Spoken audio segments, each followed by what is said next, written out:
اعوذ باللہ من الشیطان الرجیم بسم اللہ الرحمن الرحیم۔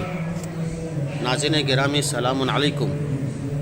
آج ہم آپ کو حرم دانیال نبی کی زیارت کرائیں گے جو ایران کے شہر شوش میں واقع ہے۔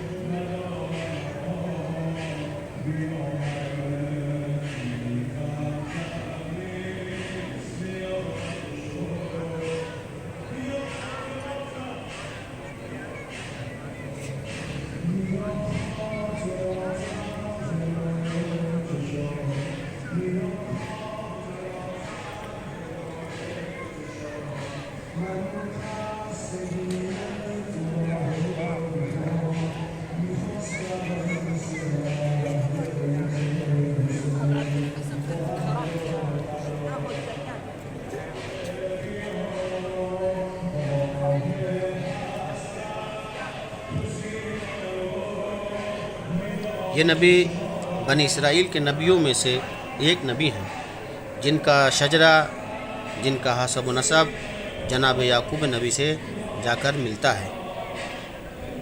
اگرچہ ان کا ذکر قرآن میں نہیں ہے، لیکن روایت اسلامی اور مسلمانوں کی تاریخی منابع میں اس نبی کی طرف اشارہ ہوا ہے۔ اگرچہ ان کے مدفن یعنی دفن ہونے کی جگہ مشخص نہیں ہے۔ بعض لوگوں نے بتایا ہے کہ عراق میں ہے، بابل، مصر، سمرقند میں ان کے دفن ہونے کی جگہ کو مانا ہے۔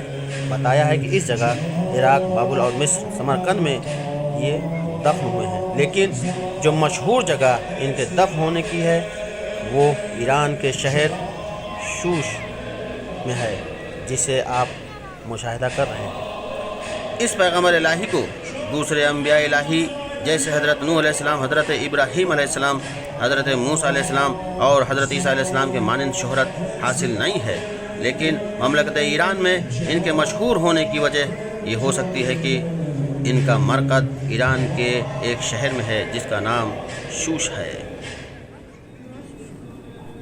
دانیال نبی کی خصوصیات میں سے مشہور خصوصیت یہ تھی کہ وہ تعبیر علم خواب اور قضاوت کرنے میں یعنی فیصلہ کرنے میں ممتاز شہرت رکھتے تھے۔ جس طرح جناب یوسف اپنے دور میں تعبیر خواب کے لیے مشہور تھے، اسی طرح جناب دانیال نبی بھی تعبیر خواب کے لیے اپنے دور میں مشہور تھے۔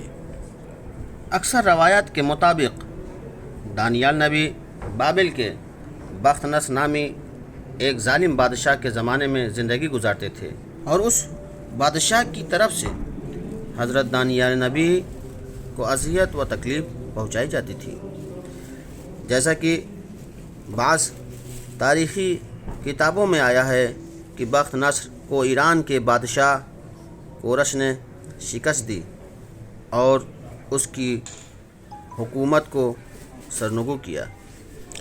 حضرت دانیال نبی کو بابل میں ایک قیدی کی حیثیت سے لایا گیا، جہاں آپ کو شاہی خدمات پر مامور کیا گیا۔ فقید المثال ذہانت اور قابلیت کی بنا پر رفتہ رفتہ بلند ترین منصب پر پہنچ گئے۔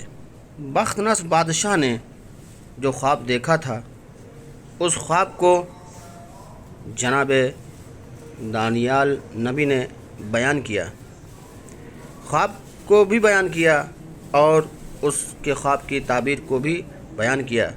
آپ کی کامیابی سے بعض درباری حسد کرنے لگے اور انہوں نے بادشاہ وقت کو آپ سے بدظن کر کے آپ کو تبدیل مذہب کا حکم دلوایا۔